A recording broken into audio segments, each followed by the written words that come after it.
2026 வருடத்தில் கூட ஆண்டவர் உங்களை பார்த்து சொல்லுகிற காரியம், யாக்கோபே உன்னை நான் சிருஷ்டித்தேன், இஸ்ரவேலே உன்னை நான் உருவாக்கினேன், பயப்படாதே, நான் உன்னை மீட்டு கொண்டேன், நான் உன்னை பேர் சொல்லி அழைத்தேன் என்று கர்த்தர் சொல்லுகிறார். அல்லேலூயா.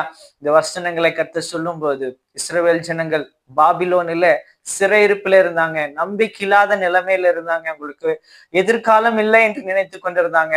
அப்பொழுது அவர்களுக்கு தேவனுடைய வார்த்தை உண்டாகினது, யாக்கோபே உன்னை சிருஷ்டித்தேன், இஸ்ரவேலே நான் உன்னை உண்டாக்கினேன் என்று கர்த்தர் சொல்லுகிறார். இன்றைய நாளு கூட எப்படிப்பட்ட ஒரு சூழ்நிலைமையில் இருந்தாலும் கூட ஆண்டவர் உங்களை பார்த்து சொல்லுகிறார், நான் உன்னை சிருஷ்டித்தேன். நீங்க தற்செயலா பிறக்கல, கர்த்தர் உங்களை உருவாக்கினார், கர்த்தர் உங்களை அழைத்து இருக்கிறார். அது மட்டும் இல்ல, ஆண்டவர் சொல்லியிருக்கிறார், இஸ்ரவேலே உன்னை உருவாக்கிறவரும் ஆகிய ஆண்டவர் நம்மை சிருஷ்டித்திருக்கிறார், ஆண்டவர் நம்மை உருவாக்கி இருக்கிறார். ஏதோ எதிர்பாராத விதமாக ஒரு தேசத்திலேயோ ஒரு குடும்பத்திலேயோ நீங்க பிறக்கல. ஹல்லேலூயா. ஆண்டவர் உங்களை சிருஷ்டித்திருக்கிறார்.